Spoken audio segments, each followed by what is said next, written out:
Saludos y bienvenidos a este espacio.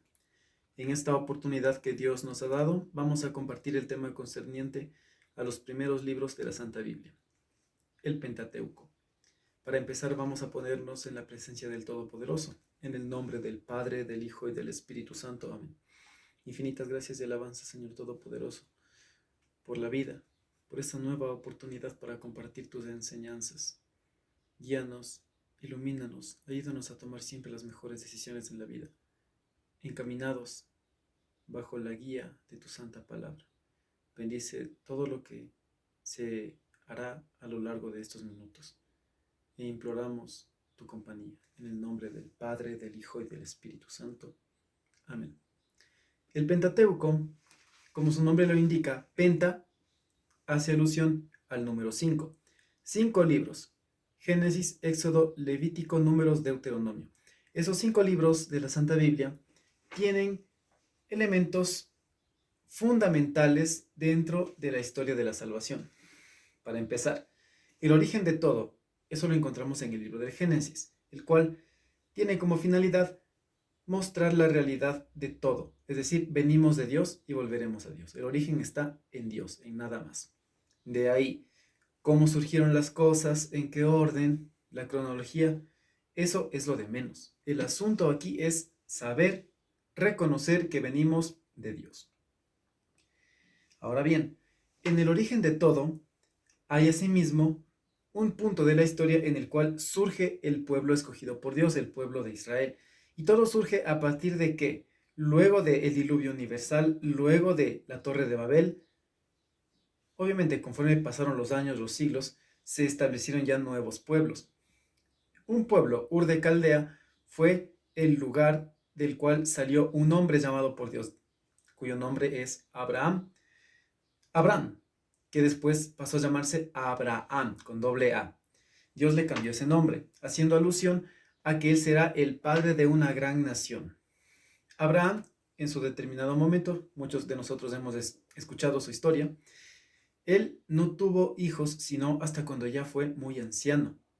La promesa, el nacimiento de su hijo Isaac, el cual a su vez, después de que ya llegó al culmen de su vida, también tuvo su descendencia. A destacar 2 hijos, Esaú y Jacob, entre los cuales Jacob es el que heredó los derechos de la primogenitura. Es una historia muy interesante, pero no vamos a profundizar en ello. En conclusión, tenemos a los 3 patriarcas, Abraham, Isaac y Jacob.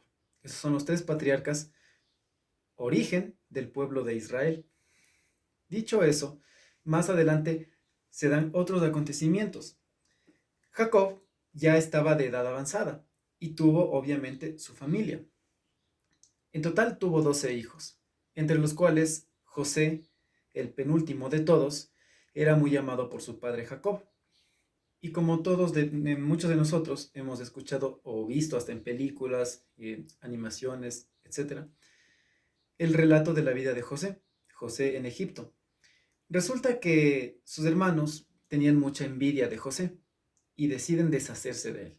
¿Cómo lo hicieron? Pues vendiéndolo como esclavo a un grupo de mercaderes que tenía como destino ir a comercializar su mercancía en Egipto. Mercancía tanto material como humana. En aquel tiempo recordemos que existía una lamentable costumbre, una terrible costumbre, que era tratar a los seres humanos como si fueran mercancías, objetos o animales. Es decir, los vendían como esclavos. Y eso fue lo que pasó con José. Llegó a Egipto y en Egipto pasó por muchas dificultades. Y después de tanto sufrimiento, pues Dios permitió que, gracias a interpretar los sueños del faraón, se ganara la confianza. Se ganó la confianza del faraón y por tanto llegó a ser primer ministro, o dicho de otra manera, gobernador de las tierras de Egipto, justo en una época de terrible hambruna y sequedad, en la cual, durante el azote del hambre y la sed en toda la región, la familia de José también se vio afectada, la cual llegó a Egipto para comprar provisiones. Y en resumen, muchos de nosotros recordaremos esa historia, que José pues se rebeló ya, se dio a conocer ante sus hermanos después de ciertos acontecimientos relevantes, porque tampoco fue fácil, pero en resumen, todo se desembocó en las disculpas y el amor de la familia. Entonces, ¿qué pasó? José envió a sus hermanos para que traigan de vuelta a su padre, porque quería verlo antes de morir. Y vivieron en Egipto. Toda la familia, los 2 hermanos de José vivieron en Egipto. Perdón, los 11 hermanos, que junto con José forman 12, ¿no? Los cuales con el paso de los años tuvieron su descendencia y de lo que era una gran familia se convirtió ya en un pueblo numeroso. Una vez que se convirtió en un pueblo numeroso, el faraón de aquel entonces, ya mucho tiempo después, se asustó diciendo que este pueblo se está multiplicando de manera alarmante. No sea que en algún momento se rebelen contra nosotros los egipcios y quieran dominar el país. Así que, ¿qué pasó? Este faraón se olvidó de aquel personaje que era José, el personaje de antaño que hizo tanto bien a la tierra de Egipto por parte de Dios. ¿Y qué hizo? Tomó la decisión de esclavizar a aquel pueblo. El pueblo hebreo, por tanto, tuvo que atravesar una etapa de 400 años bajo el yugo de la esclavitud. Ese tiempo transcurrió hasta desembocar en un acontecimiento, el nacimiento de una persona, Moisés. Moisés nació y fue llamado por Dios en determinado momento, a partir de que cuando él era ya un hombre joven, adulto joven, vio cómo un capataz egipcio maltrataba a un hebreo y se llenó de ira, se llenó de rabia y coraje y tomó la terrible decisión de golpear a ese capataz de egipcio, pero sin percatarse que terminó asesinándolo. Se llenó de miedo porque las leyes egipcias lo hubieran incluso condenado a muerte. Lleno de ese temor, huyó de Egipto y se fue a vivir en una tierra lejana, tierra en la cual permaneció durante 40 años. Durante ese tiempo conoció ya a una mujer y se casó, hizo su vida allá. Pero después de ese lapso de 40 años, mientras pastaba las ovejas de su suegro Jetro, Dios le habló a través de una zarza ardiente. Recibió una misión, la misión de regresar a Egipto, el lugar tan temido al cual no quería volver, pero por mandato de Dios tuvo que hacerlo. ¿Para qué? Para liberar al pueblo. Pasaron muchas cosas. El mensaje era que le diga al faraón que libere al pueblo, porque Dios lo manda. Punto. Obviamente hay varios acontecimientos, pero haciendo un breve resumen, el faraón era muy terco, no quiso entender, no quiso liberar al pueblo. Así que tuvo que pasar por tantas calamidades, específicamente 10 plagas allá en Egipto. Pasaron esas 10 plagas de Egipto y al final, cuando ya murió su hijo, el hijo del faraón, ahí tomó la decisión de ya mandarlos, ya no soportó más. Pero después se arrepintió de su decisión y quiso tomar venganza. Así que envió sus tropas tras el pueblo hebreo que ya había salido hace un buen tiempo, hasta alcanzarlo en donde sea que se encuentre. En ese entonces el pueblo ya había recorrido varios kilómetros y estaba en la zona del Mar Rojo. Cuando estaba ya atrás de ellos el ejército, Dios permitió que Moisés tocara el agua con su bastón y se abriera un camino por la mitad del Mar Rojo. Muchos de nosotros hemos escuchado esa historia o la hemos visto. Pero resumiendo, atravesaron el Mar Rojo, las aguas regresaron sobre el ejército egipcio y todo ya estuvo libre para que avanzaran por el desierto. ¿El plan de Dios cuál era? Que según lo que dure el viaje, pues llegaran a la tierra prometida, lo cual hubiese sido en un lapso de 1 año, 2 años, qué sé yo. Pero la situación fue que conforme pasó el tiempo, se dieron varios acontecimientos. El primero de ellos a destacar es la alianza que Dios hizo con el pueblo en el monte Sinaí, cuando le dio ya por fin a Moisés las tablas de la ley. Oh sorpresa que cuando él regresa con las tablas ve que el pueblo, al considerar que Moisés ya habrá muerto, que no regresa, no baja del monte, hicieron un becerro de oro y cometieron el terrible pecado de idolatría. Moisés, de la decepción, rompió las tablas, pero pasó el tiempo, oró en intercesión de su pueblo y Dios les perdonó, así que nuevamente les invitó para que, mejor dicho, Dios le llamó a Moisés, le invitó para que nuevamente reciba la ley, pero esta vez ya les dio una nueva oportunidad, la cual no debían desperdiciar. No volvieron a cometer ese pecado de idolatría como aquel momento, pero sucedieron otras cosas. Conforme pasaron más tiempo en el desierto, el pueblo se desesperó y no confió en Dios, a tal punto de decir que estaban mejor en Egipto, renegar de Dios. Y lo cual, junto con otros pecados, sobre todo el peor de todos, fue el rebelarse contra Moisés y contra Dios con sus palabras, con sus murmuraciones. Justo en el momento cuando ya estaban cerca de la tierra prometida y Moisés envió a Josué junto con otros valientes hombres en grupos para que inspeccionaran las tierras, para ver cómo son los pueblos que allí habitan, qué cultivos hay, etcétera, etcétera. ¿Y qué pasó? Muchos de los que regresaron de esa misión, ¿qué dijeron al pueblo? No, es un pueblo terrible, que no vamos a poder.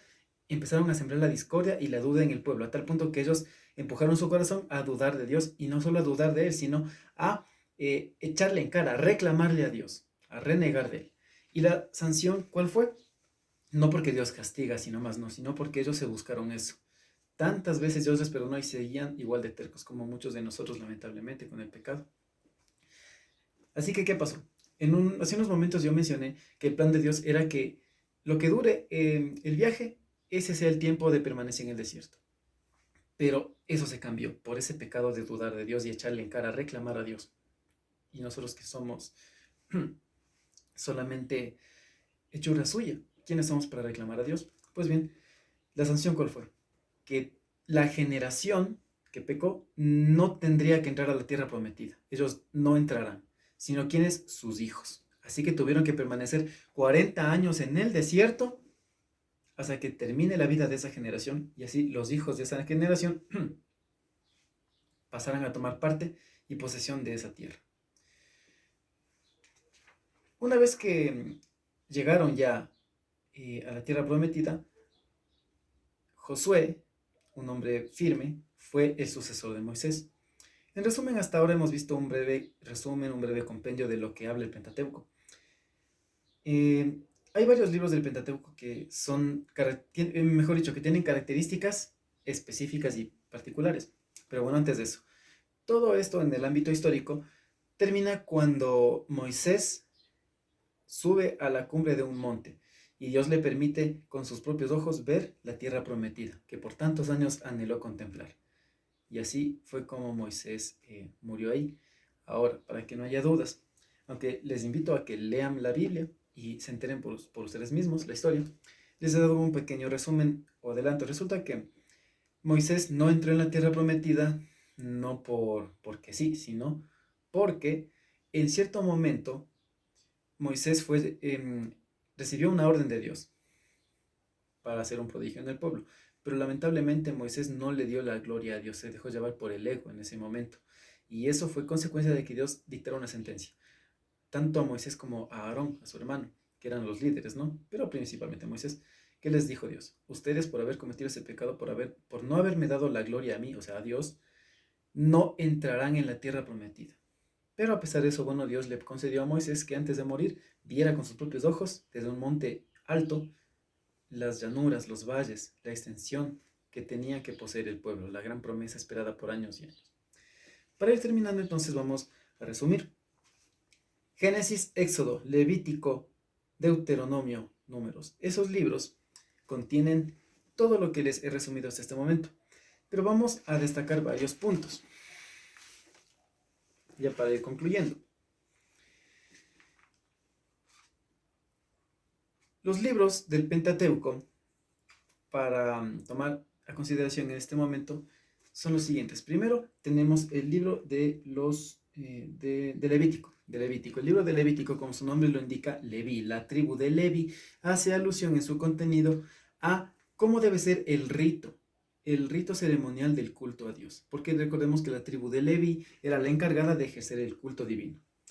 En el caso del libro de los números, como su nombre lo indica, números, cantidades. En ese libro, obviamente junto con hechos históricos del trajín del pueblo durante el desierto, vamos a encontrar cifras, censos, cantidades. Por ejemplo, la tribu de tal nombre tiene tal cantidad de habitantes en aquella época. Y así, da cifras, datos de un censo y de varios, ¿no? Y tenemos el libro del Deuteronomio. En el caso del libro del Deuteronomio, se hace alusión a las leyes, la ley que el pueblo tenía que obedecer. Obviamente, los 10 mandamientos no era lo único que tenían otras leyes ceremoniales. Conclusión, hay dos tipos de leyes en este contexto, ¿no? Las leyes morales y las leyes ceremoniales. Las leyes morales, ¿cuáles son?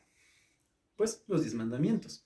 Y las leyes ceremoniales son ya las leyes que hablan de cómo debe ser ciertos dictámenes del pueblo, ¿no? Para la celebración de los ritos, costumbres, etcétera, etcétera. Leyes ceremoniales. que son muchísimas, y esas las vamos a encontrar en el libro del Deuteronomio. Dicho eso, vamos a concluir con las preguntas que para ustedes les quedará de tarea. La primera de ellas: ¿quiénes son los patriarcas, pilar fundamental del pueblo de Israel?